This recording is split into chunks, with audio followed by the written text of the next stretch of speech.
Isso, meu amado, bem-vindo de volta ao nosso estudo bíblico semanal. E hoje nós fechamos o nosso estudo sobre Jesus Cristo.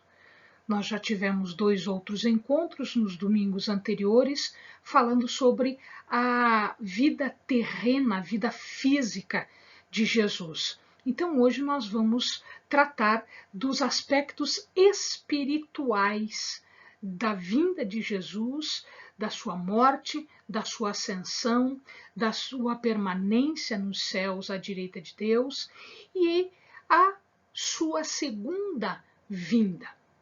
Amém, amados? Então, pegue a sua Bíblia, pegue o seu caderno de estudos, ore ao Senhor, pede a Ele que lhe dê proteção, que lhe dê sabedoria, entendimento, conhecimento, para que nós possamos agora nos aprofundarmos na vida de Jesus. Amém, amados? Vem comigo. Muito bem, nós vimos que Jesus havia sido crucificado, que ele havia sido preparado, enterrado.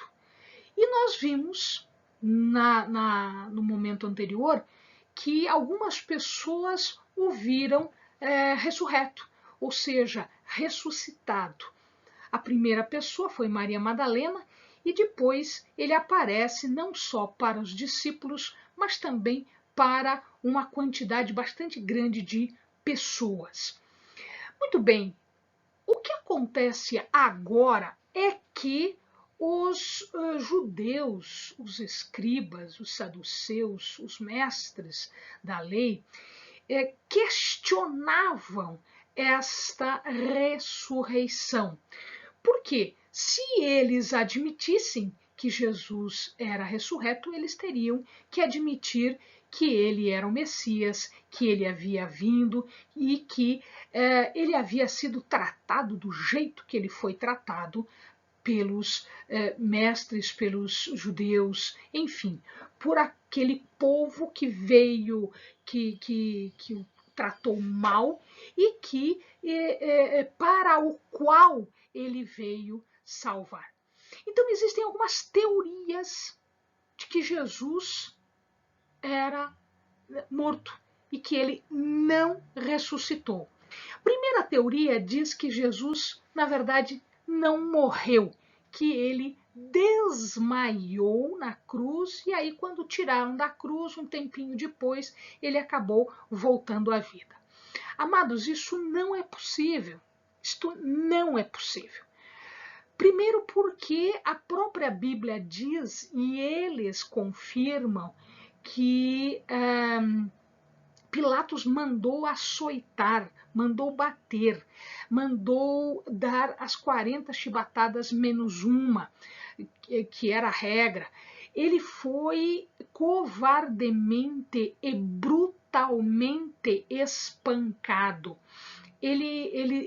Depois deste espancamento, muito provavelmente ele já apresentava alguns sinais de danos internos, os órgãos tinham sido machucados e ele ficou durante horas pendurado na cruz. Num determinado momento ele diz que tem sede, isso significa que a hemorragia que ele estava tendo, a perda de sangue, já estava fazendo com que ele morresse. Um pouquinho depois, a palavra diz que eles não queriam deixar os corpos presos no madeiro, então eles foram observando quem estava morto e quem não estava morto, eles tiveram as pernas quebradas para apressar a morte. E de Jesus eles não fizeram isso, eles não quebraram a perna porque os soldados já tinham visto que ele havia morrido. Eles fincaram uma lança ao lado, né, e saiu água e sangue. Isso significa dizer que o corpo já tinha morrido, que Jesus já tinha morrido e, portanto, houve essa separação da água e do sangue. Então, a prova maior está aí, a prova maior foram eles que deram. Jesus efetivamente morreu. Essa teoria é refutada, ela é afastada, absurdamente dada. Diz a segunda teoria de que os apóstolos furtaram o corpo de Jesus. Os apóstolos estavam morrendo de medo. Pedro já tinha negado. Durante a crucifixão, só João estava lá e as mulheres. Os outros estavam escondidos no cenáculo, eles estavam fechados, com medo de que eles também sofressem a punição. Outra coisa, foi dado por ordem de Pilatos e por recomendação dos próprios judeus, foi dado um destacamento militar, ou seja, soldados estavam lá para guardar o corpo, exatamente para que não acontecesse isso. Furtar o corpo e depois dizer que ele ressuscitou. Os soldados estavam lá. E os soldados, se eles dormissem, se eles fossem conquistados, enfim, eles deveriam pagar com a vida se tivessem deixado o corpo ser roubado. Então, essa teoria também não faz o menor sentido. Outra coisa, eles dizem que foi uma alucinação coletiva. Queridos, a alucinação coletiva ocasionada pelo quê? Para que ocorra uma alucinação coletiva, eu tenho que ter uma razão, eu tenho que ter uma justificativa. Eles devem estar submetidos a alguma condição. Uma alucinação coletiva, isso não faz o menor sentido, essa teoria. E uma outra teoria é de que o túmulo foi o túmulo errado. Sim, mas não tinham guardas na frente. Então, se os guardas estavam na frente, não há que se falar em túmulo errado. Então, não se tem essa explicação.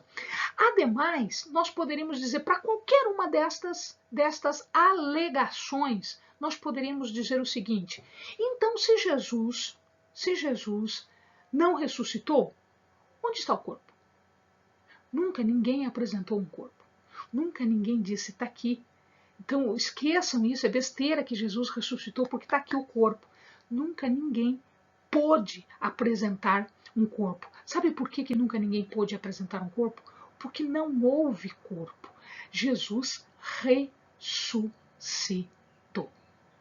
Então, eles nunca puderam demonstrar de forma diferente isso. Muito bem. Uma outra questão espiritual que é importante é que durante toda a vida de Jesus, ele foi apresentado nas Escrituras e depois da sua morte, ele também foi apresentado com nomes diferentes. O nome dele mesmo era Jesus, mas ele se apresentava como filho do homem, ele gostava dessa expressão, filho do homem. Mas também ele era chamado de filho de Davi, os cegos falavam isso, alguns dos curados de Jesus diziam filho de Davi. Ele também era chamado de filho de Deus, ele também foi chamado de Cristo, tanto é que até hoje nós chamamos Jesus Cristo. Na verdade, Jesus é o nome dele, Cristo é uma condição de ungido. Ele também foi chamado de Senhor e João o apresenta como o Verbo. Então, alguns desses nomes nós vamos observar com os amados. O primeiro, Jesus. Por que Jesus? Porque o nome dele era Jesus. Ele foi chamado de Jesus. O nome Jesus também pode ser traduzido como Josué. Então, Jesus e Josué são duas traduções diferentes do nome Yoshua. Yoshua quer dizer Yahvé salva. E eu posso traduzir isto para Josué ou posso traduzir isto para Jesus. Então, esse era o nome dele, que significava Yahvé salva. Ele morreu, este Jesus, o Jesus histórico, o Jesus homem, ele morreu sob Pôncio Pilatos, foi Pôncio Pilatos que decretou a morte dele, e o imperador de Roma, na época, era Tibério. Ele também gostava do nome Filho do Homem. Aliás, ele se intitulava Filho do Homem. E aí a gente poderia dizer, pois é, Helene, mas Filho do Homem, todos nós somos. É verdade, todos somos Filho do Homem. Então, por que, quando Jesus dizia isso, era diferente? Era diferente porque Jesus era divino, porque Jesus participava com Deus até aquele momento. Então, num determinado momento histórico, cronológico, o que acontece? Jesus se faz carne. E aí ele nasce como todos nós nascemos. Então, o que significa quando Jesus diz o Filho do Homem? A si mesmo, quando ele se apresenta como Filho do Homem. Ele está dizendo que agora ele não tem só esse caráter divino, mas ele também vai se identificar com a humanidade, ele se identifica conosco, ele tem as mesmas características humanas que nós temos. Né? Portanto, isto vai significar que ele se torna agora o representante da humanidade, representante do homem diante de Deus. Então, quando ele diz o Filho do Homem, quando ele fala isso para ele, ele está dizendo: eu, que estou aqui, nascido como homem, me identifico com os homens e estou representando os homens diante de Deus. Tá? Ele era humano? Sim, amados, ele era humano. Numa passagem, ele está dentro do barco e vem uma tempestade do nada. E ele está dormindo. E eles têm que acordar Jesus, porque Jesus está tão cansado que ele não se importa com a tempestade, ele não se preocupa com a tempestade, ele está dormindo, sono profundo, né, no barco. Ele sofreu fome, ele sofreu sede, ele sofreu cansaço, ele sofreu dor, mas não é só a questão física, foi também espiritual, porque eles zombaram de Deus, de Jesus. Eles provocaram Jesus. Jesus chega a um determinado momento, em várias passagens, Jesus se irrita, Jesus perde a paciência com alguns comportamentos que são comportamentos altamente reprováveis. Portanto, ele era humano, ele era um homem como nós, que temos sede, fome, que nos irritamos, que sofremos zombaria, que sofremos escárnio, enfim, todas estas coisas físicas e emocionais, psicológicas. Ele também fez isso para situações muito importantes. Primeiro, ele vai revelar Deus aos homens. Então eu não tenho agora um profeta sem natureza divina. Era Jesus era divino, ele partilhava com o Pai desde a formação do mundo, e aqui ele vem porque ele mesmo diz: quem conhece a mim conhece o Pai. Quem vê a mim vê o Pai. Então ele vem para revelar Deus aos homens. Uma segunda razão disso é aperfeiçoar, padronizar. Ele nos trouxe um comportamento muito diferente do comportamento que todos os outros homens poderiam ter, que o nosso comportamento poderia ter. Hoje nós temos um modelo, hoje nós temos um padrão.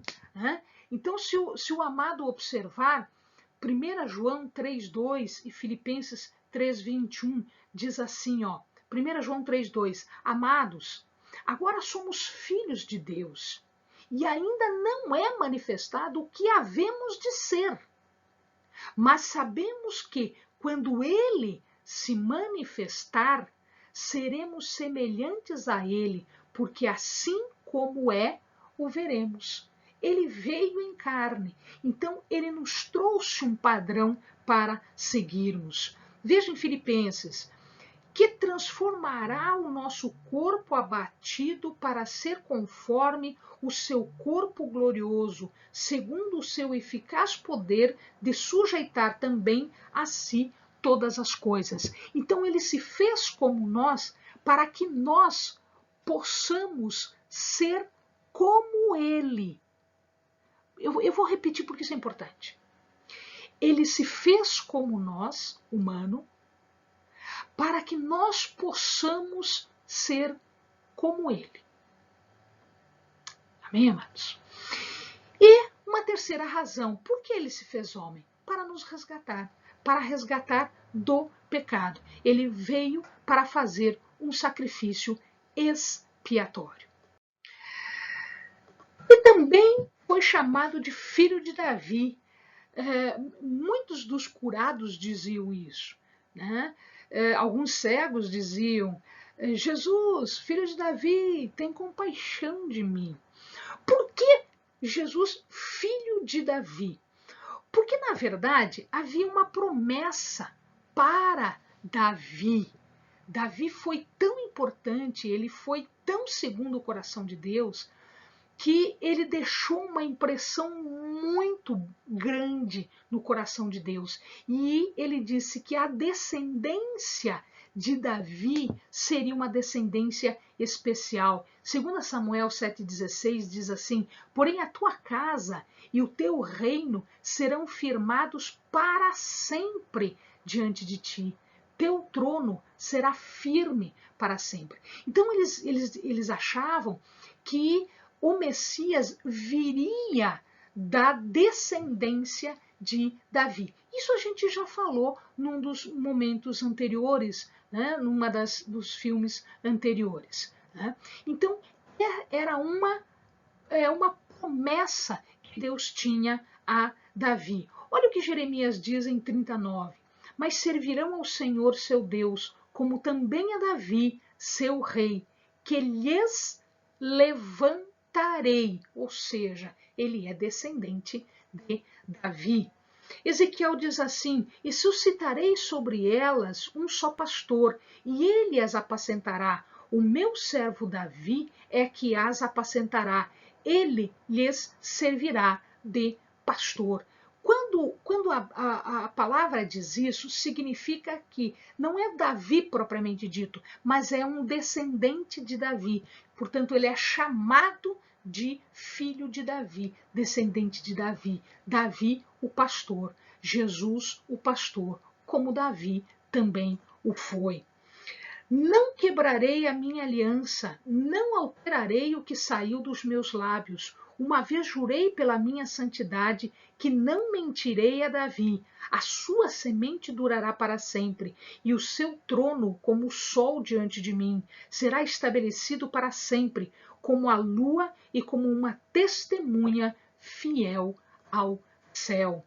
E aí, um salmo de Davi, que já foi citado antes, a gente já falou sobre esse salmo, ele vai aparecer de novo, né?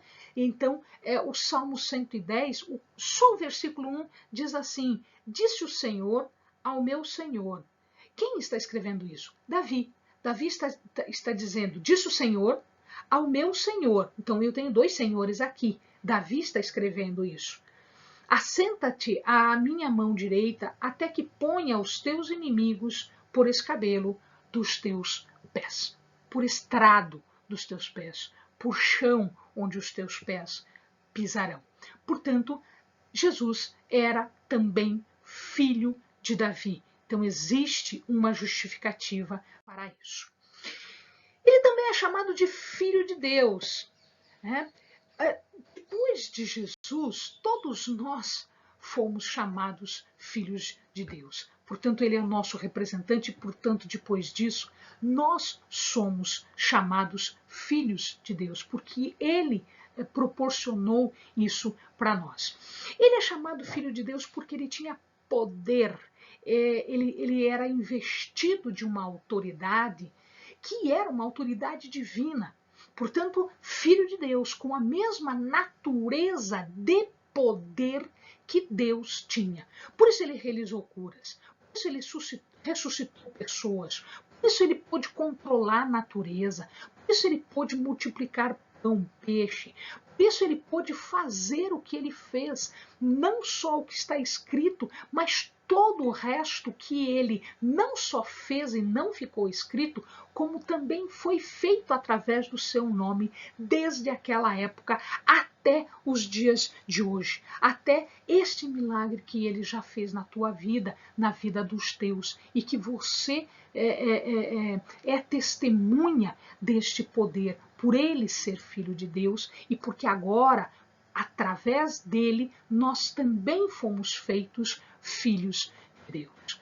Então, de novo, o Salmo 110, 1, que fala, né, diz o Senhor ao meu Senhor, ou seja, Filho de Deus. Eu tenho dois senhores ali e os dois senhores com letra maiúscula, significando uma divindade. Ele também era chamado de Cristo. Que Cristo? Cristo é a palavra ungido em grego. Em hebraico, a gente fala Mashiach. Mashiach, ou Messias, Mashiach, ou Messias, é ungido. Em grego, a gente fala Christus. Christus é ungido. Então, quando eu digo Jesus Cristo, eu estou dizendo Jesus, que é o nome dele, mais Christus, que quer dizer ungido. Então, Jesus ungido.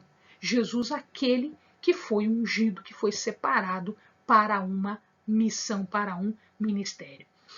O povo esperava um Messias? Sim, ele esperava um Cristo, ele esperava um Mashiach, ele esperava um Messias, um ungido.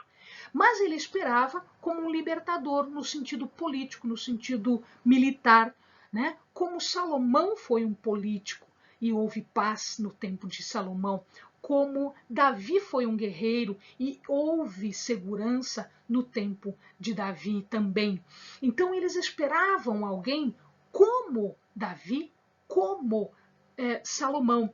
Mas é óbvio, Deus tinha outros planos. O ungido, ele vinha de uma outra forma, para uma outra finalidade, né? Então nós vemos aqui Jeremias 23, 5 e 6.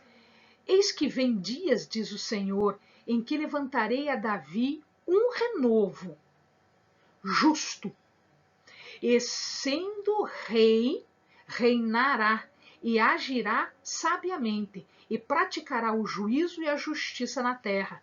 Nos seus dias, Judá será salvo, e Israel habitará seguro, e este será o seu nome, com o qual Deus o chamará, o Senhor, justiça nossa. Ou seja, ele traria paz, ele traria segurança, ele traria justiça. Porque o povo, nesta época de Jesus, no tempo de Jesus, o povo não estava vivendo isso. Eles estavam dominados pelos romanos, né? Eles tinham acabado de sair do cativeiro entre os babilônicos, né? E eles estavam sempre, né, dominado por grego, dominado por romano, sempre dominado. Quer dizer, eles queriam voltar aos bons tempos de Davi e de Salomão.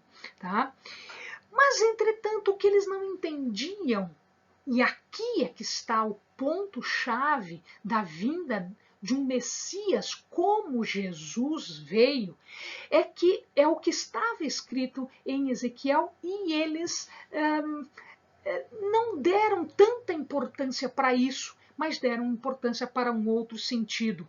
Então aspergirei água pura sobre vós, e ficareis purificados de todas as vossas imundícias, e de todos os vossos ídolos vos purificarei. Dar-vos-ei um coração novo, e porei dentro em vós um espírito novo, e tirarei da vossa carne o coração de pedra, e vos darei um coração de carne. Primeiro era preciso ser purificado. Primeiro era preciso converter o coração. Primeiro era preciso mudar o coração. Lembrem-se que Jesus criticou bastante os judeus, a sua falta de cuidado com as pessoas, a sua falta de carinho, a sua falta de compaixão para com as pessoas, principalmente os escribas, os fariseus não eram assim. Então, eles estão dizendo aqui, Ezequiel está dizendo aqui que era preciso mudar isso. Primeiro era preciso mudar. E Jesus, quando veio, ele era uma pessoa movida por compaixão.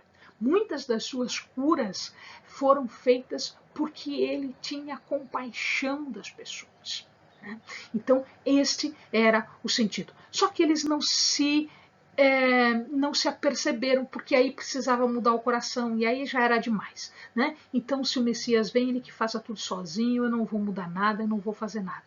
Mas não era assim que funcionava, e não é assim que funciona o reino de Deus. O reino de Deus começa no coração, começa na mudança de coração.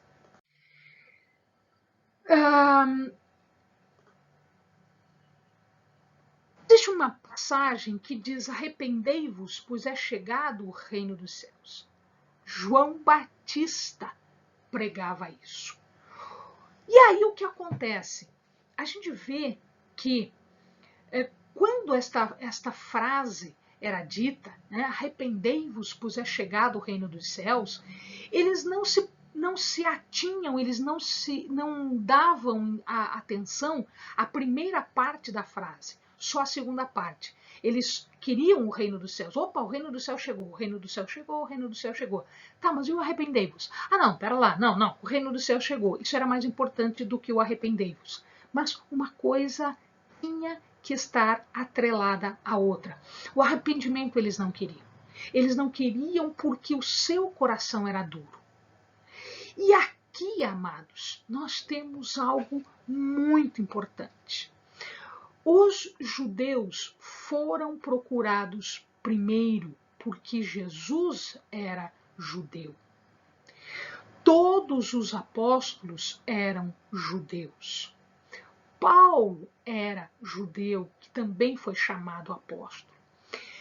Toda vez que eles iam em determinado local, primeiro eles iam na sinagoga, primeiro eles iam pregar para os judeus.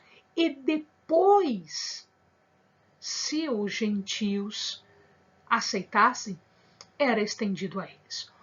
O problema é que eles não quiseram. Portanto, abriu-se a oportunidade para as outras nações.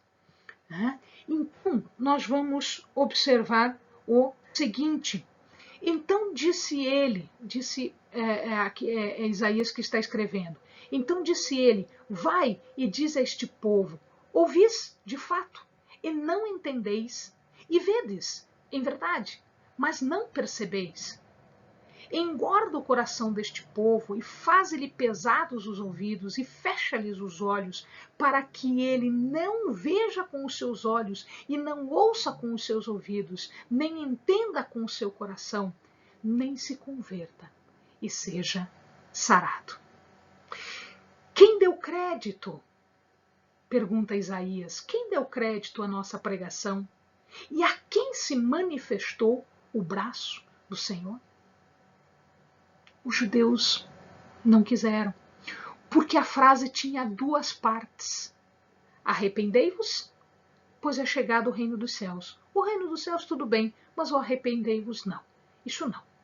Eu preciso modificar o coração, vai dar muito trabalho, melhor deixe. Não. Eu vou esperar um Messias que não precise disso. Um Messias que faça tudo sozinho e que não precise do meu coração.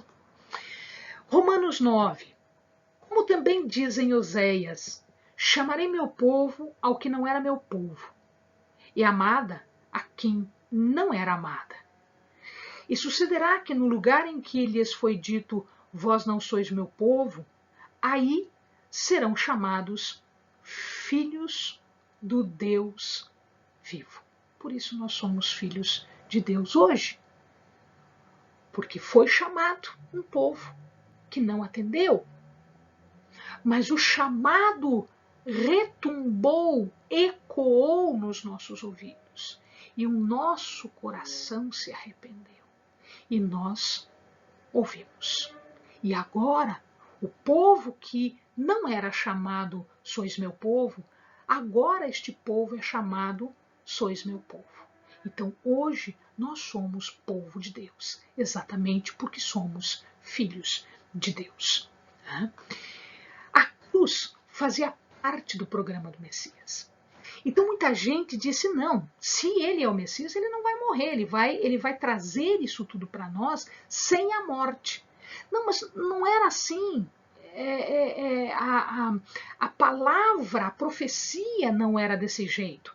Né? Se nós formos ler Isaías 53, amados, eu não vou ler aqui para os amados, mas os amados têm aí Isaías 53, pelo menos a partir do versículo 7, ele foi oprimido, humilhado, não abriu a sua boca, como cordeiro foi levado ao matadouro, e como ovelha muda perante os seus tosquiados, ele não abriu a boca. Então, ele foi ferido, oprimido, ferido pelas nossas transgressões, moído pelas nossas iniquidades. O castigo que nos traz a paz estava sobre ele, e pelas suas pisaduras fomos sarados. Então o que acontece aqui? Estava previsto isso. Estava previsto isso. Mas eu precisava fazer uma mudança radical no meu coração. Tá? Ele ascendeu aos céus. Sim, a gente vai ver um pouquinho mais para frente, tá? Ele ascende aos céus e diz ali em Daniel, eu estava olhando nas minhas visões de noite e eis que vinha nas nuvens do céu um como filho do homem, e dirigiu-se ao ancião de dias, e o fizeram chegar até ele, e foi-lhe dado o domínio, a honra e o reino, para que todos os povos, nações e línguas o servissem. O seu domínio é um domínio eterno, e não passará, e o seu reino tal que não será destruído. Por quê? Porque ele passou pela cruz, ele passou por Isaías e chegou em Daniel. Ele passou pelo servo sofredor de Isaías e ele chegou aqui, aquele que era como filho do homem, que estava diante do ancião de dias, ou seja, de Deus. Tá? E lá ele recebe o domínio, o poder, um reino eterno, né, sobre todas as coisas. A gente vai ver um pouquinho mais para frente de novo isso. Ele também é chamado Senhor. Sim, a palavra fala em Curios. Curios quer dizer Senhor. Curios é em grego e Yahvé em hebraico. Então, Curios, ele tem o mesmo sentido de Yahvé. Só que nós não usamos Yahvé para Jesus, a gente usa Yahvé para Deus Pai. E nós utilizamos Senhor Jesus, Senhor para Jesus. Né? Então, nós utilizamos uma outra terminologia, um outro nome que tem o mesmo sentido de senhor, mesmo sentido de dominador, daquele que tem poder. Né? Por que ele é senhor? Porque ele é chamado de senhor. Pode ver que durante as escrituras, os evangelhos, dificilmente eles chamam de senhor com letra maiúscula. Depois é que ele passa a ser chamado de senhor com letra maiúscula, ou seja, nesse sentido de senhor como divino, como poderoso. Né? Por que isso? Porque enquanto ele não fez a obra de de salvação, tá? O poder que ele tinha era um poder que Deus compartilhava com ele.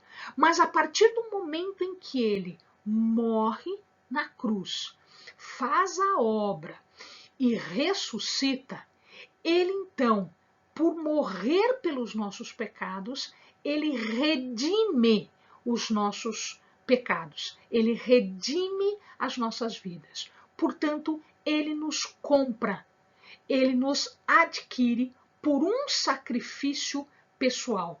Portanto, a nossa vida agora lhe pertence. A nossa vida pertence a Jesus. Por isso ele é chamado de Curios, por isso ele é chamado de Senhor, porque por ter morrido na cruz, ele nos salva do pecado, ele redime o pecado e, portanto, agora ele pode ser chamado de Senhor porque ele é Senhor das nossas vidas. Tá?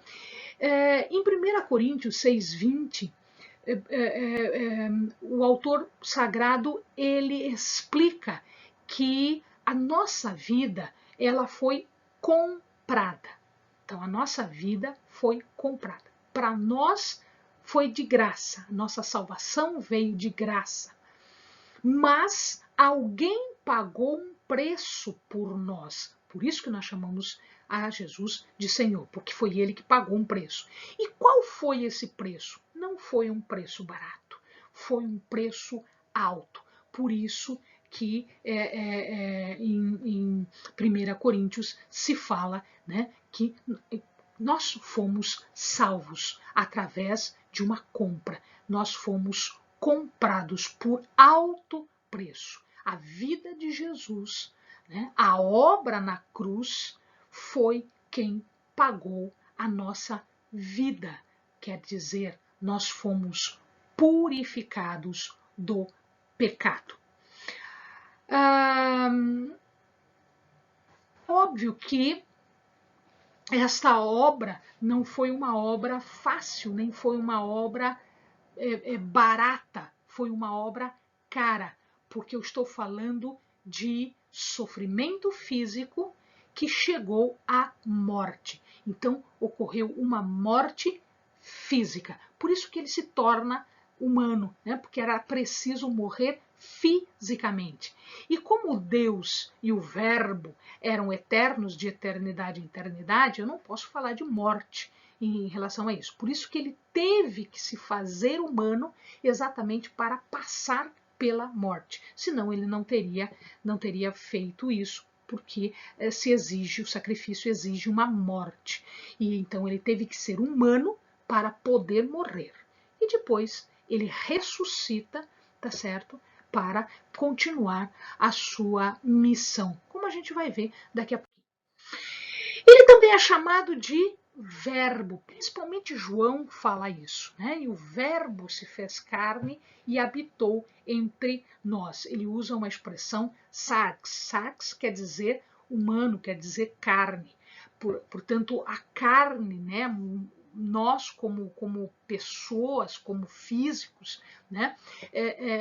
Temos isso e Jesus tinha isso conosco. Então, o Verbo, aquele que era divino, aquele que habitava com o Pai, aquele que era eterno, de eternidade a eternidade, então, num determinado momento histórico, cronológico, ele se fez carne. A gente vai ver um pouquinho mais para frente. Ele se faz carne para habitar entre nós.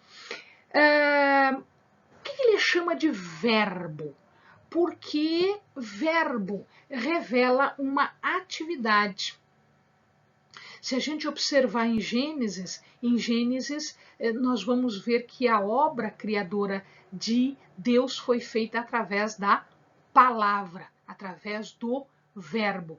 E se nós formos observar a obra de Jesus aqui, enquanto ele esteve na terra, ele fazia isso através da palavra. Então, esta atividade, esta vontade, este propósito de alguém, né, é revelada através da palavra. É assim que nós nos revelamos no mundo através da palavra, seja a palavra escrita ou seja a palavra falada, dita, né?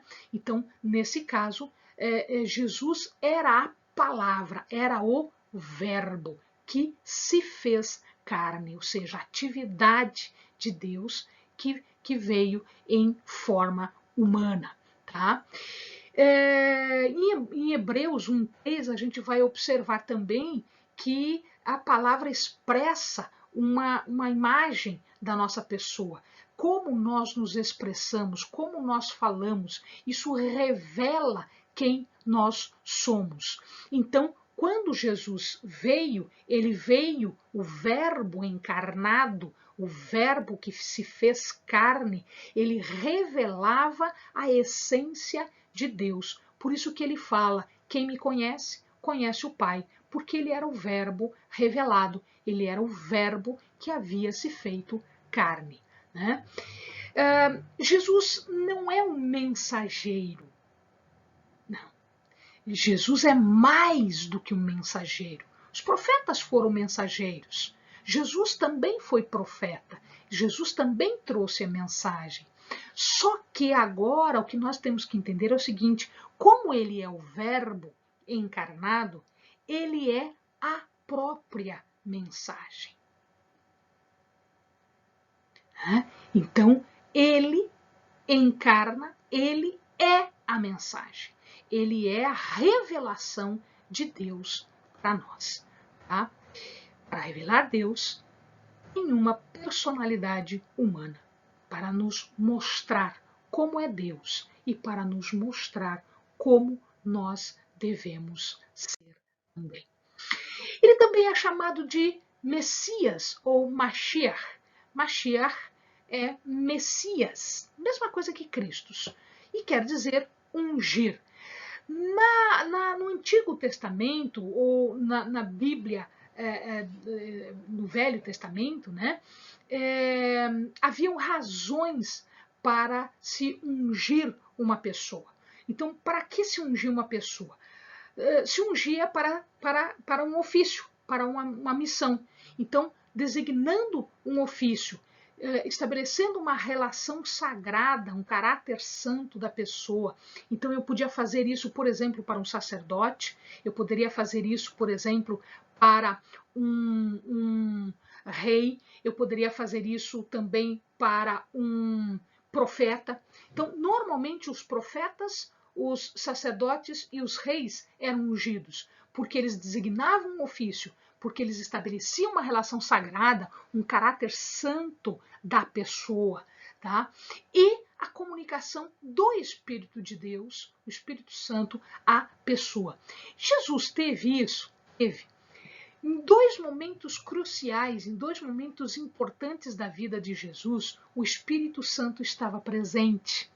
No momento da concepção, quando o anjo diz que Maria ficará grávida do Espírito de Deus, do Espírito Santo de Deus, e no batismo, quando o Espírito Santo aparece sob a forma de uma pomba. Então, nesses dois momentos, que são dois momentos super importantes da vida de Jesus, o Espírito Santo estava presente.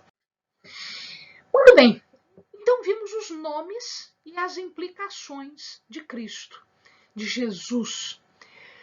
Jesus tinha que ofício? Se ele era ungido, e a gente acabou de ver que para ser ungido era designado para um ofício, tá? Para que Jesus era ungido? Então, ele era profeta, ele era sacerdote e ele era rei. Tá? Vamos com calma, vamos dar uma olhadinha nisso. Profeta, quem eram os profetas? Profetas eram os representantes, os agentes de Deus na terra. Eles traziam a mensagem de Deus, eles traziam a vontade de Deus. Então, quando Deus achava que deveria trazer uma mensagem, ele chamava um profeta e ele passava a sua vontade, ele passava a sua mensagem para este profeta. E o profeta tinha que entregar isso para o povo. Então, eles faziam instruções, eles davam instruções. Isso é um profeta faz isso.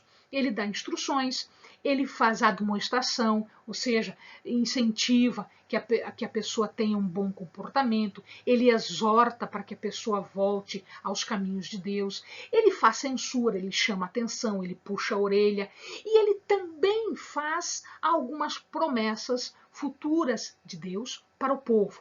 Tá? Muita gente diz assim, um profeta prevê o futuro. Não, queridos, se você acha que um profeta prevê futuro, então você tem poucos profetas.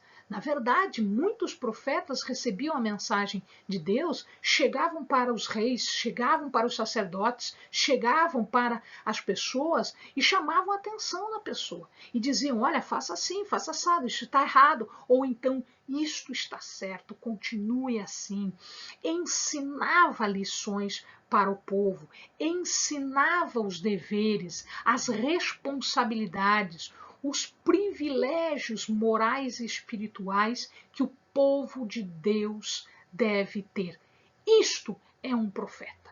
E um profeta fala coisa boa, um profeta fala coisa ruim, um profeta chama atenção, um profeta puxa a tua orelha, um profeta te dá uma palavra de ânimo, um profeta vem em socorro da tua falta de fé, um profeta faz isso. Por quê? Porque ele recebe estas mensagens de Deus e ele passa isto para o povo. Ele é este mensageiro, ele é um representante de Deus. Jesus era um profeta? Sim, porque ele explicou, ele ensinou, ele mostrou, o seu comportamento era um comportamento de educador, ele exortava, ele chamava atenção, ele puxava a orelha. Tudo aquilo que um profeta deveria fazer, Jesus fez. E ele anuncia também um reino dos céus. Ele anuncia também o que nós chamamos de reino de Deus. Inclusive, ele prevê o futuro triunfo do reino de Deus, que este reino será vitorioso no futuro. Né? Então, agora nós temos as bênçãos e ainda teremos uma vitória que nos aguarda lá no final. Uma segunda função era a função de sacerdote. O que o sacerdote fazia? Agora é o contrário. O sacerdote representa o homem diante de Deus. Ele apresenta os sacrifícios para que Deus perdoe o povo dos seus pecados e aceite o povo e traga então benefícios para o povo, traga paz para o povo, traga harmonia para o povo. Eles ensinavam as observâncias rituais, os sacrifícios, aquilo que eu devo fazer para ter acesso a Deus. Então ele explicava, você não pode se chegar diante de Deus desse jeito, você tem que fazer uma purificação, você tem que fazer um sacrifício de redenção de pecados e assim por diante. Eles explicavam isso, eles faziam essa comunicação agora do homem para com Deus.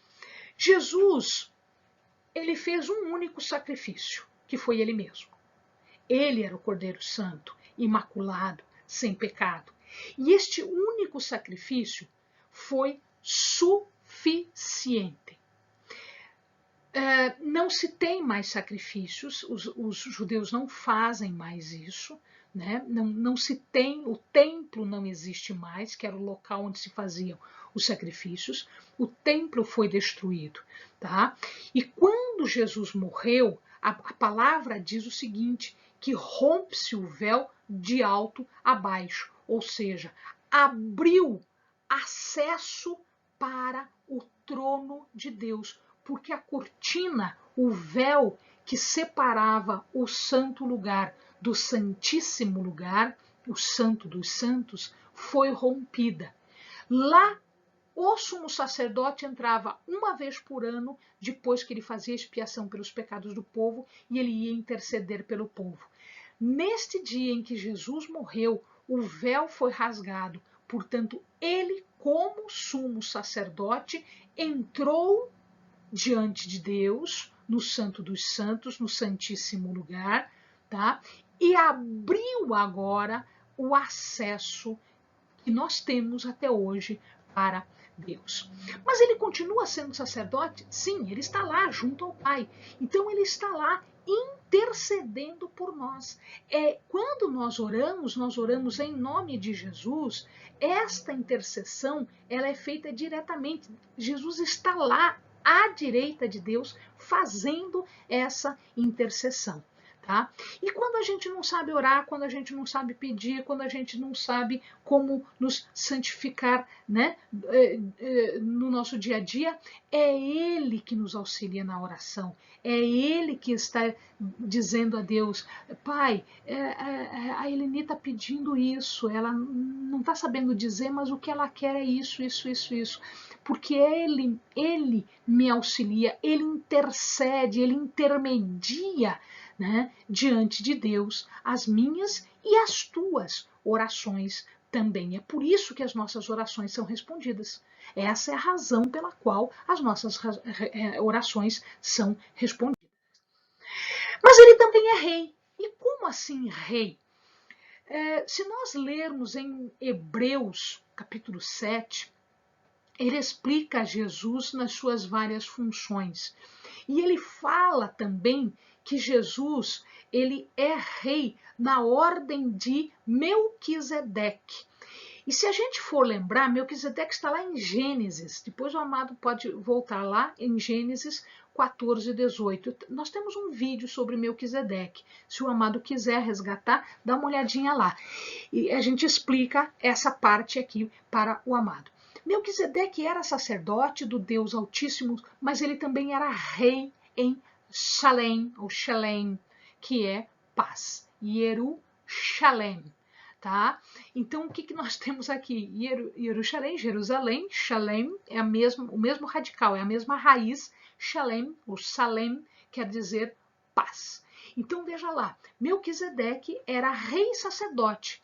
Então, na carta aos Hebreus, existe uma explicação que ele é da ordem, né? Melquisedeque era um tipo de Cristo. Então, Cristo vem no mesmo sentido, como rei e como sacerdote. Tá? Nós vamos encontrar uma coisa parecida no reinado dos Macabeus, ou Asmoneus. Nós temos um vídeo sobre o período intertestamentário. Se o amado não lembra, dá uma olhadinha lá. Nesse vídeo eu explico o período dos Macabeus, dos Asmoneus. Nesta época, os sacerdotes, os sumos sacerdotes, também eram reis. Eles tinham não só o governo espiritual, mas também o governo civil. Então era ao mesmo tempo rei e sacerdote. Tá? Jesus veio como rei, porque ele é descendente de Davi. Ele está aqui para o governo sobre o seu povo. Só que agora é um povo redimido, que ele mesmo redimiu enquanto sacerdote. Tá? Ele está revestido de autoridade? Sim, a palavra diz isso. Tá? E o próprio Davi fala isso lá nos Salmos 110, que a gente já citou para os amados. Ele está revestido de autoridade. Se o amado observar, ali em Zacarias está escrito assim: ele mesmo edificará o templo do Senhor e ele levará a glória, assentar-se-á no seu trono e dominará, e será sacerdote no seu trono. E conselho de paz haverá entre ambos os ofícios. Então ele é tanto sacerdote quanto rei. Tá? Zacarias está dizendo isso, Hebreus está dizendo isso, a ordem de Melquisedeque já nos explicava isso.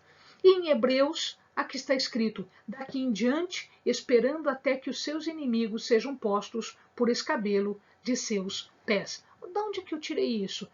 Essa passagem de Hebreus, né, está explicada ou vem do Salmos 110. e 10, que fala sobre o rei, né? O reino do Messias e escrito por Davi. Muito bem, então nós já vimos uma série de questões importantes em relação a Jesus. Mas qual era a natureza de Jesus? Essa parte é uma parte muito importante, meu amado. Se o amado observar, nós temos alguns vídeos bem antigos, deve ter mais de um ano, mais ou menos, em que nós discutimos com os amados as cartas de 1ª, 2ª e 3ª João. E lá se discute uma heresia, um grupo que dizia que Jesus não tinha natureza humana ou não tinha natureza divina. Eles sempre negavam uma ou outra natureza. Então, o que deixa claro naquelas cartas, não só de João, mas as cartas de Pedro também falam sobre isso, e todo o Evangelho, Atos, se nós formos ler profundamente o que diz a palavra de Deus, nós vamos observar que Jesus tinha uma natureza humana. Sim, ele veio em forma de homem. Nós já falamos isso, ele teve sede, ele teve fome, ele passou por problemas físicos também, né? Ele tinha cansaço, enfim, ele teve dor, né? Então, queridos, ele veio em natureza humana. Por que ele veio em natureza humana? Porque ele tinha que pagar o castigo pelo pecado, como homem, como nós somos. Então, ele era representante, por isso que ele se chamava Filho do Homem. A gente explicou agora há pouco. Ele se chamava Filho do Homem porque ele se colocava ali como representante da humanidade diante de Deus. Então ele deveria pagar o castigo pelo pecado. E esse castigo pelo pecado, a gente já viu, envolve não só o sofrimento, como também a morte física. E para que esse sacrifício fosse válido, o cordeiro tinha que ser sem pecado. Ele era uma pessoa sem pecado. E, portanto, ele morre pelos nossos pecados. Portanto, ele tem natureza humana, sim. Mas ele também tem natureza divina. Tá? Ele tem ele teve a sua manifestação aqui foi uma obediência extrema. Ele manifestou poderes divinos. Ele mesmo diz que ele poderia perdoar pecados, né? Que ele tinha sido dado autoridade para perdoar pecados, tinha sido dado autoridade para fazer cura, tinha sido dado essa autoridade de poder da palavra. Então ele também era divino, tá? E ele sofre toda a ira de Deus, tá? No momento de pagar esta sanção, esta punição, né? De forma redentora. Então ele tinha a natureza humana e ele tinha a natureza divina. Você vai me dizer, ou você vai me perguntar, Eleni, como isso? Eu não sei te dizer e ninguém sabe. Se alguém disser, eu sei como é que era isso, não sabe. Não sabe porque nós não temos a menor ideia do que é essa natureza divina. Tá? A palavra diz que nós vamos saber, porque agora a gente só vê como que num espelho, como que uma miragem. Nós vamos saber isso mais para frente. Isso, quando ele vier absolutamente revelado, aí é que nós vamos saber. Então, hoje ninguém sabe. Como ele podia ser humano e divino ao mesmo tempo? Não faço a mínima ideia. Mas era assim. Com certeza, Eleni, absoluta. Como eu sei o meu próprio nome, eu sei que Jesus veio em forma humana, ou seja, com natureza humana, tá? E era também de natureza divina ao mesmo tempo, tá? É um milagre que um invólucro de carne como o nosso poderia conter a santidade, a divindade de Jesus, né? De Deus. Ele aplica agora isso, ele aplica agora essa obra redentora para todos aqueles que aceitam pela fé que ele fez isso para nos salvar. Tá?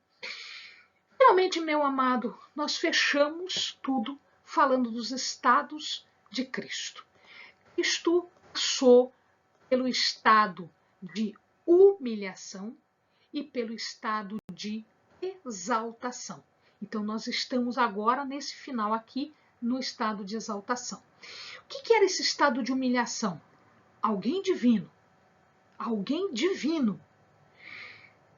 Ele se submete à lei. Você está vendo aqui como é humilhar-se? Ou seja, ele se despoja desta divindade absoluta e ele se coloca voluntariamente perante a sanção que deve ser aplicada ao pecado. Mas ele nunca pecou. Pois é, então isso nós chamamos de estado de humilhação.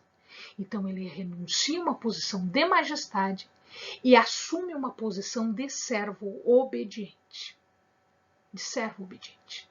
Ele poderia ter feito todos aqueles milagres quando ele foi tentado no deserto, ele poderia ter feito tudo aquilo, mas ele não fez, porque ele precisava fazer a obra enquanto homem. Ele tinha poder para fazer tudo aquilo, ele tinha. E por que ele não fez? Porque não era essa a missão dele. A missão dele era diferente. Amém, amado? E um estado de exaltação que é o resultado desse estado de humilhação. Ele foi julgado, gente, ele passou por um tribunal. Ele foi julgado, ele foi condenado, mesmo sendo inocente. Todo mundo falando que ele era inocente, ele foi condenado. E não só foi condenado, como ele sofreu as penas da condenação. Quando ele supra as exigências da lei, quando ele cumpre a pena, ele foi justificado. E agora, por ter sido justificado pela morte dele, ele pode justificar todas as pessoas que creem no seu nome. Porque agora ele está justificado. E ele pode justificar aos outros. Então, vamos ver, o estado de humilhação foi a encarnação, o sofrimento, a morte e o sepultamento. Tá? Vamos lá, encarnação. O que foi essa encarnação? É uma renúncia de uma posição divina, uma posição de majestade, para uma posição humana. Tá? Todo aquele poder, agora, ele foi contido, não me pergunta como, porque ninguém sabe, ele foi contido num invólucro de carne. Tá? Então, essa encarnação é um estado de humilhação, ou seja, de redução de sua divindade. O Verbo se fez carne. Houve uma concepção sobrenatural, também não me pergunta, que eu não sei dizer, ninguém sabe, por obra do Espírito Santo. E ele foi gerado, ele foi entretecido, como diz o Salmo, né? Os seus tecidos foram formados, entretecidos no útero de Maria. E ele nasceu como uma pessoa qualquer, como uma pessoa comum, como uma pessoa normal, como todas as pessoas são formadas. Inclusive, ele teve que esperar o tempo suficiente para ser formado. Ele não foi feito de uma hora para outra, né? Como Adão foi feito assim, rapidamente. Num dia só, Adão já estava feito, ele e Eva. Em segundo lugar, ele sofreu não só fisicamente, ele sofreu espiritualmente e ele foi até o sofrimento de morte. Então ele sofreu dor, Você acha que não doeram as chicotadas? Você acha que não doeu a coroa de espinho? Você acha que não doeu os guspes que ele recebeu na cara? Você acha que não doeram as zombarias, os escárnios? Você acha que ele, vivendo num mundo cheio de pecado, ele sendo sem pecado, você acha que não foi sofrer? Amados, quando nós vamos num lugar que nós somos obrigados a ir num lugar mundano, vamos dizer assim, sem respeito às coisas de Deus, nós já sofremos, a gente já passa mal, a gente já fica incomodado. Faz ideia de como foi para Jesus nesse nosso mundo, tendo que enfrentar tudo isso, tendo que aguentar tudo isso. Às vezes ele se irritava, às vezes ele falava rapidamente, sim, porque era demais a dureza do coração, o pecado, as palavras que eram ditas, inclusive para ele. Então foi um sofrimento, sim. Ele sofreu perseguição, ele sofreu ódio, incredulidade, sede, fome, cansaço, tudo isso que nós sofremos. Só que nós não somos divinos, nós não somos sem pecado. Ele era. Então, para ele, o sofrimento foi muito maior. Existem passagens onde ele diz assim: até quando eu vos sofrerei? Ou seja, até quando eu vou estar aqui num mundo de pecado com pessoas incrédulas sem fé? Então, para ele foi difícil. Ele foi um servo, ele foi um escravo e ele fez tudo o que foi determinado no ministério dele, no ofício dele. Ele morreu por causa do pecado. O pecado dele, Eleni, não, ele levou sobre si os nossos pecados. Ele levou sobre si as nossas iniquidades. Ele foi pisado, moído, maltratado, rompido. Ele foi morto por causa disso, né? E ele sofreu a morte. Houve uma sentença. Um juiz romano que tinha poder para mandar matar, mandou matar, mesmo dizendo que ele não tinha culpa. Porque Pilatos disse mais de uma vez: eu não vejo culpa nele. Mesmo assim, ele disse: é culpado, ele imputou culpa. Ou seja, o que Pilatos estava fazendo no mundo espiritual? O que estava acontecendo? A culpa que não era de Jesus estava sendo colocada sobre Jesus. A minha culpa, a tua culpa, a nossa culpa estava sendo colocada sobre os ombros de Jesus. E por isso lá na cruz, num determinado momento, ele clama: Senhor, por que me abandonaste? Deus não podia mais olhar para ele porque ele estava tão cheio de pecado. Não dele, nosso. Que este foi o maior sofrimento dele. Estar separado, porque era o primeiro momento em que ele estava separado do Pai. Porque o Pai não podia olhar para ele. Porque ele estava cheio do nosso pecado. E aí ele morre. Ele morre para levar o nosso pecado, para pagar pelo nosso pecado. Porque o pecado conduz à morte. O pecado conduz à morte. Mas ele não morreu de uma forma tranquila. Ele deitou e morreu tranquilo. Ele nem sofreu para morrer. Não foi assim. A cruz era um dos instrumentos de morte mais terríveis que o homem já inventou. Ela era infame, ela era ignominiosa, ou seja, as pessoas que eram postas para morrer na cruz eram a escória da sociedade. Era o resto da sociedade. Eram os piores bandidos da sociedade. Jesus foi morto como um bandido, como uma escória da sociedade, infame, levando sobre si uma cruz, que era um símbolo de coisa marginal, nojenta, que tinha que ser afastada. Porque o pecado é assim, é uma coisa nojenta que tem que ser afastado. O pecado merece a morte de cruz. Não Jesus. Mas Jesus foi com os nossos pecados para esta forma de morte horrível. Ela era amaldiçoada pelas pessoas. As pessoas cuspiam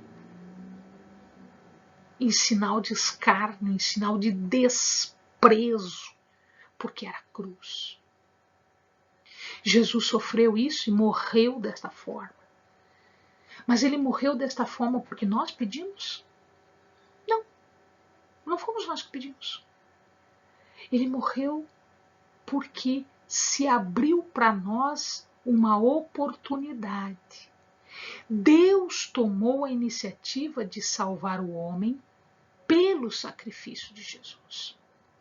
E é isto que algumas pessoas não entendem. Esta forma de salvação do pecado, da coisa horrível, da coisa nojenta, ignominiosa, amaldiçoante, infame, aquilo que a gente tem que cuspir, que tem que jogar fora mesmo. Ele está nos salvando disso. Deus fez isso. E Jesus voluntariamente veio para sofrer isso. E depois ficou pior, porque depois ele foi sepultado, ele foi para um sepulcro, um lugar lúgubre, triste, sombrio, escuro, úmido, um lugar onde a carne apodrece, um lugar onde há mau cheiro, onde há podridão, onde há corrupção de carne. Ele foi para esse lugar. Ele foi ali, sexta-feira ele foi, passou sábado, domingo ele ressuscita. Tá? Esse é o estado máximo de humilhação. Mas ele precisava fazer isso porque ele foi até o inferno libertar aqueles que estavam lá ainda. Ele foi arrancar das mãos do diabo a chave. Ele nem a chave da casa dele ele tem. Só que agora Jesus está num estado de exaltação. Perdão. Então, o que é esse estado de exaltação? É a ressurreição, a ascensão, estar à destra de Deus e a segunda vinda. Então, nós estamos exatamente no meio aqui do estado de exaltação, esperando, ansiosos para a última fase, que é a segunda vinda. Vamos dar uma olhadinha? Jesus ressuscitou? Sim, amados, Jesus ressuscitou. Eu comecei falando disso, porque a gente tinha, no domingo passado, a gente tinha acabado, né? A nossa explicação acabou aí. Jesus retorna à vida, mas é mais do que um retorno à vida, não é só um retorno à vida. É interessante que aqui se tem uma restauração de toda a força, de toda a perfeição de Jesus. Jesus, ele está restaurado, a sua vida está restaurada, inclusive diferente das outras vidas que haviam sido restauradas antes. Né? O filho da viúva, que foi ressuscitado, ele já morreu. A Talita Cumi, a menininha, já morreu. Lázaro, já morreu. Jesus, não. Jesus não morreu. Jesus está vivo. Jesus está ressurreto. Ele ascendeu. Ele está vivo. É diferente. E é interessante uma coisa, amados. Não me pergunta porque eu também não sei te explicar. Deus um dia vai ter que explicar isso tudo pra gente. Um dia, né? Lá na eternidade a gente vai sentar do ladinho do Senhor e vai dizer assim: Deus, me explica como é que era isso, como é que foi, como é que pôde, porque a nossa cabeça é tão pequena que a gente não consegue entender. Você percebe que depois que ele ressuscitou, ele teve uma modificação tão profunda no ser dele, que às vezes as pessoas não reconheciam. Às vezes ele tinha que falar, e às vezes ele tinha que dizer o nome da pessoa, às vezes ele tinha que partir o pão, para que a pessoa dissesse, opa, mas espera lá, é Jesus. Eles não reconheciam, houve uma modificação. Nem Maria Madalena, que era uma apóstola, né? Que estava sempre, uma discípula que estava sempre com ele, ela também não reconheceu. Os apóstolos não reconheceram. Em alguns casos eles não reconheceram. Então alguma coisa aconteceu, algo muito sobrenatural, algo muito superior. Ele podia vir e ir, ele aparecia, ele desaparecia. As portas fechadas, ele surgia, e daí as portas continuavam fechadas, ele desaparecia, ele estava aqui, depois ele estava lá. Ele mesmo fez essa ressurreição. Ninguém foi lá. Ninguém foi no sepulcro. Ele mesmo. E em João 10, 18 e 11, 25, ele fala que ele tem poder para fazer isso. Ele tinha poder para fazer isso. Tinha. Ele mesmo realiza a ressurreição. Tá? E com a ressurreição, o que é que nós temos de lição? O último inimigo, que era a morte, o pecado. Né? Porque o pecado leva à morte. A punição do pecado é a morte. Então o último inimigo tinha sido vencido. Quem venceu? Jesus venceu. Então esta morte do pecado, ela já está vencida. Tá vendo? Nós só temos a morte física. Porque a morte espiritual, a gente já venceu. Essa morte de pecado já não existe mais. Por que não? Porque nós cremos no nome de Jesus. Nós cremos nesta obra que Jesus fez. Isso se torna um símbolo para a igreja. Essa ressurreição é a ressurreição do último dia. É a ressurreição para a glória, para onde nós iremos. Ele foi visto por muitas pessoas e nunca o corpo dele foi apresentado. A gente começou falando isso, né? O que significa? Significa que ele é filho de Deus, ele é Salvador, ele é Senhor. Ele fundamenta e prova a obra de salvação de Jesus. E ele vive por nós. E nós vivemos por ele. A nossa vida só existe por conta dele. A vida de verdade só existe por conta dele, amado. A nossa vida eterna é devida a ele. Nós devemos a Jesus a nossa vida eterna. Quem pagou o preço naquele estado de humilhação que eu lhe falei agora há pouco. Depois ele ascende aos céus, ele volta aos céus. Enquanto o homem, como Elias, que foi para os céus, ele também foi. Mas ele ainda era carne, Eleni? Ué, pergunta para Tomé. Tomé deve saber responder essa pergunta. O que Tomé disse? Ah, se eu não pegar na mão dele, se eu não pegar na chaga. E aí? E aí Jesus disse assim, tá aqui, pega aqui, pega aqui. Ele tocou? Tocou. Jesus comeu depois de ressuscitar. Ele comeu.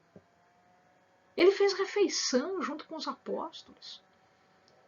E aí um dia, no dia devido, no dia correto, ele ascende aos céus. Ele volta à glória. Deus aceita esse sacrifício, porque agora Deus admite Jesus na glória. Ele tinha vindo para cá num estado de humilhação, fez o que ele tinha que fazer, fez a sua missão, deixou o caminho aberto para nós, pagou a punição pelo pecado e agora ele volta para Deus, ele volta para junto de Deus. O que ele foi fazer lá, Eleni? Ele foi interceder por nós. Ele foi viver, continuar a vida que ele tinha com Deus. Ele foi preparar um lugar para nós.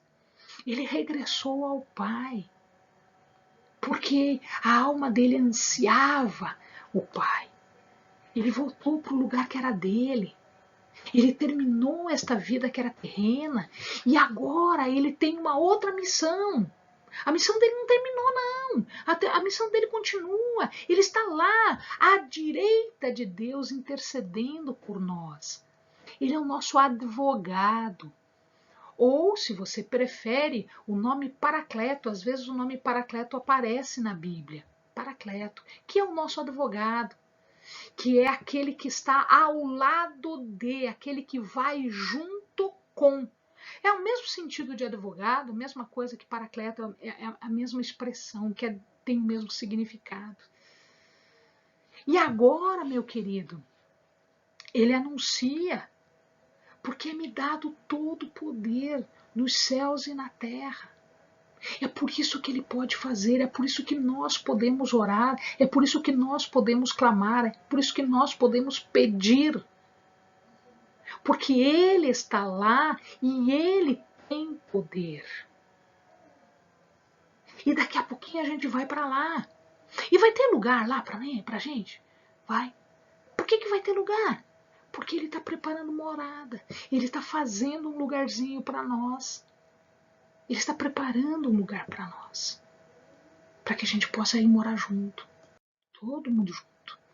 Né? Ele está à destra de Deus. O que quer dizer estar à destra de Deus? Se Deus é rei, se Deus é superior, se Deus está no seu trono, à destra, à direita de Deus, quer dizer posição de honra.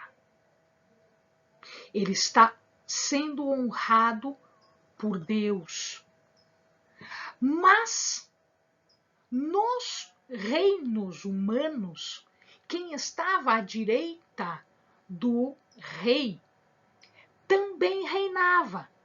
Ele é partícipe, ele é participante do governo, ele também reina.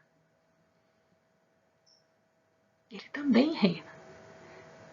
Acabei de falar, ele tem todo o poder nos céus e na terra. Deus lhe deu todo o poder nos céus e na terra.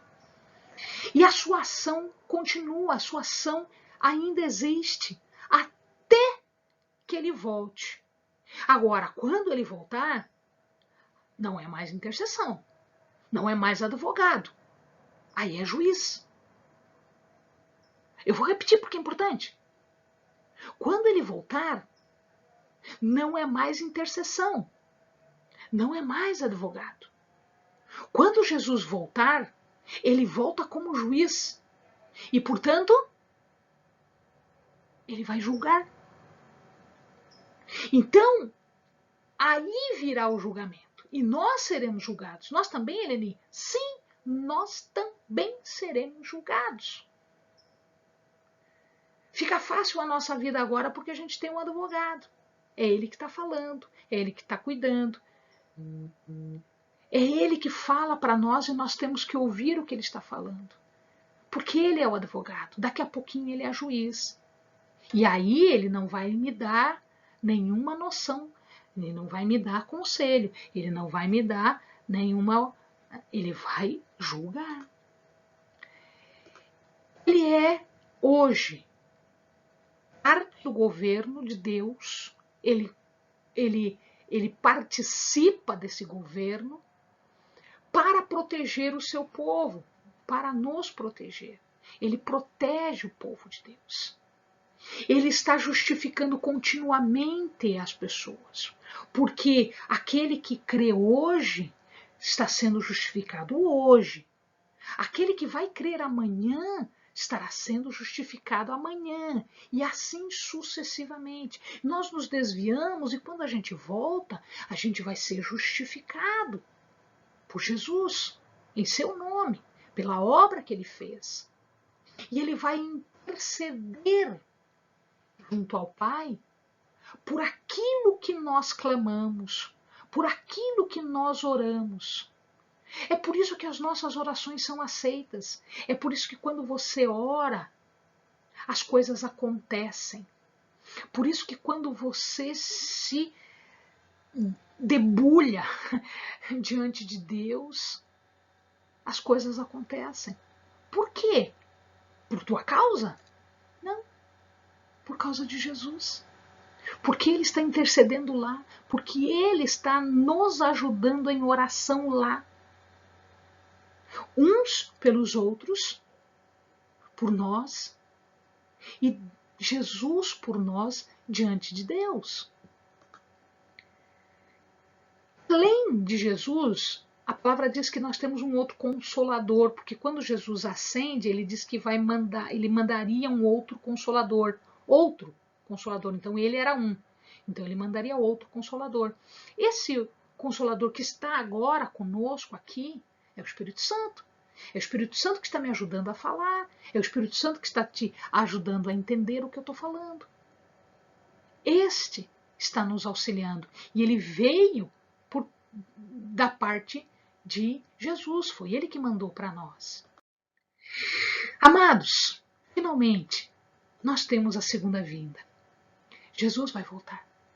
Está escrito que vai voltar. Se tudo que estava escrito aconteceu, significa que esta parte que ainda não aconteceu, que é a volta dele, vai acontecer. Então Jesus vai voltar. Ele vai voltar para julgar. Então a função dele não é de proteção agora, não é de intercessão. A função agora é judicial, a função é de juiz. Tá? Como é que a gente chama essa volta? Parousia, Apocalipse ou Epifaneia? Tá? Tem muita gente que diz, na parousia, ou seja, na presença. No Apocalipse, na revelação. Na Epifaneia, no aparecimento. Jesus vai voltar. E nós estamos aguardando ansiosamente a vinda deste que foi o nosso Salvador, que é o nosso Salvador, que é o nosso intercessor, que é o nosso protetor, que é quem faz as coisas acontecerem, que é o nosso mediador entre Deus e nós, foi quem abriu o caminho para nós. Ele vai voltar. Essa é a esperança da igreja. Essa é a nossa esperança. Porque quando ele voltar, nós iremos com ele para junto do Pai. Amém, meu querido? Bons estudos.